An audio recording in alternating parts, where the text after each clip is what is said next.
21세기 현대인을 위한 복음, 기독교인은 무엇을 믿는 걸까요? 오늘은 그 6번째 질문, 하나님은 왜 심판을 하십니까? 에 대해서 생각해 보겠습니다. 성경 이야기가 들려주는 하나님의 심판은 어그러진 세상을 바로잡으려는 하나님의 개입입니다. 죄로 세상이 혼란에 빠지고 생명이 자랄 수 없는 것이 될 때마다 하나님은 세상을 바로잡아 다시 생명으로 충만한 땅이 되게 하십니다. 그런 예는 노아의 시대에 세상을 물로 심판하시고 신세계가 물에서 솟아나게 하신 것이 있습니다. 소돔과 고모라에서도 약자의 억울한 호소가 하늘에 닿을 때 그것을 불로 심판하셨습니다. 그 이후에 성경 이야기가 들려주는 하나님의 심판은 모두 죄로 가득한 세상을 바로잡으시는 하나님의 의지를 보여줍니다. 하나님은 마침내 이 세상을 새롭게 하시는 일을 완성하실 것입니다. 그것을 최후의 심판이라고 부를 수 있습니다. 조금 더 설명해 보겠습니다. 성경 이야기에 따르면 하나님은 이 세상을 지으시고 그것을 인간에게 맡기셨습니다. 그런데 인간이 하나님의 뜻을 좇아 세상을 잘 관리하면 땅은 생명으로 충만하게 될 것이지만 인간이 하나님을 배신할 때마다 땅은 저주를 받아 가시와 엉겅퀴가 나고 가장 연약한 생명부터 시들어가고 맙니다. 그리고 세상은 인간의 죄악으로 인하여 생명이 더 이상 자랄 수 없는 죽음의 땅이 됩니다. 인간의 죄악이 세상에 죽음을 가져오는 이유는 죄악이란 본래 자기 욕심을 위해서 다른 생명을 죽게 하기 때문입니다. 그렇게 세상이 어그러지고 혼돈과 공허로 다시 빠져들 때마다 하나님은 세상을 바로잡으시려고 개입하십니다. 그것이 하나님의 심판입니다. 성경 이야기는 하나님의 심판에 대해서 들려줍니다. 그것은 노아의 시대에 물로 세상을 심판하신 것이며 또한 소돔과 고모라 도시를 불과 유황으로 심판하신 것이 있습니다. 그뿐 아니라 하나님은 이스라엘 백성에게도 심판을 내리셨습니다.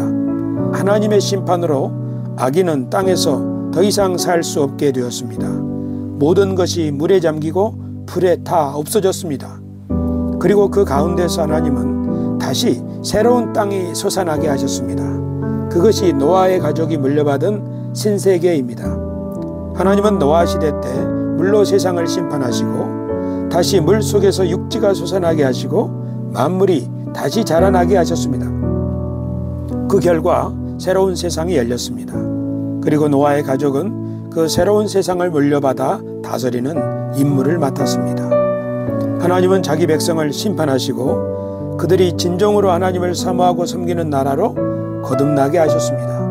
하나님의 심판을 통해 이스라엘은 더 이상 하나님의 뜻에 대해 무관심한 자들이 아니라 하나님의 뜻에 대하여 정통하게 되리라고 예언자들은 하나님의 계획을 전했습니다.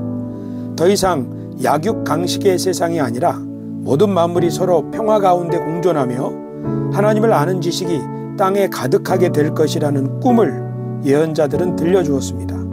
이것은 하나님의 심판이 만들어낼 새로운 세상에 대한 환상이었습니다.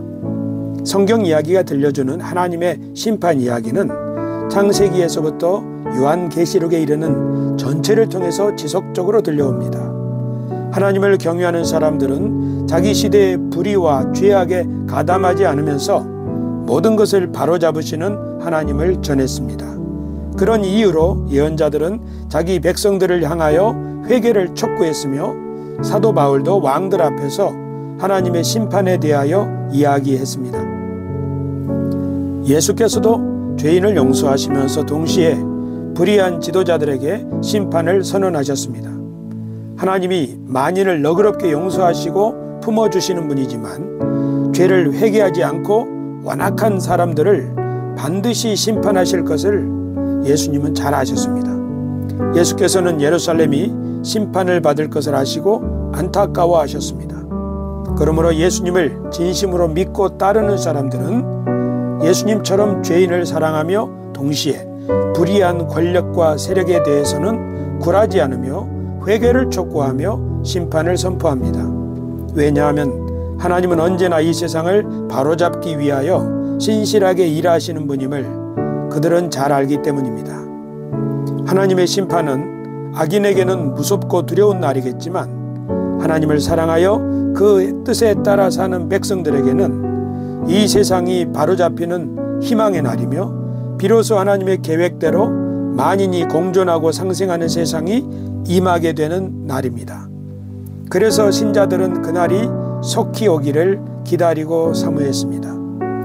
요한계시록 22장 20절 말씀, 이것들을 증언하신 이가 이르시되 내가 진실로 속히 오리라 하시거늘 아멘. 주 예수여 오시옵소서. 질문으로 내용을 정리해 보겠습니다. 첫째, 하나님의 심판을 무엇이라고 정의할 수 있습니까? 성경 이야기를 자세히 살펴보면 하나님의 심판은 세상이 어그러지고 망하게 될 때 그것을 바로잡으시는 하나님의 개입입니다. 둘째, 성경은 하나님이 심판하신 이야기를 들려줍니다. 어떤 것이 있습니까? 성경이 들려주는 하나님의 심판 이야기 중에 몇 가지만 들자면 노아 홍수, 소돔과 고모라, 그리고 이스라엘 민족에 내린 심판 등이 있습니다. 셋째, 왜 예수님과 사도 바울 같은 분들은 하나님의 심판에 대해서 이야기를 했을까요? 예수님과 사도 바울 같은 분들이 하나님의 심판에 대하여 이야기한 까닭은 하나님이 이 세상을 얼마나 사랑하시며 그것을 끝까지 돌보시는지 잘 알기 때문일 것입니다. 넷째, 하나님의 심판은 인류에게 희망입니까? 아니면 절망입니까? 하나님의 심판은 이 세상을 바로잡으시는 하나님의 활동입니다. 그러므로 의인들에게는 그 심판이 희망이지만 악인들에게 하나님의 심판은 절망입니다.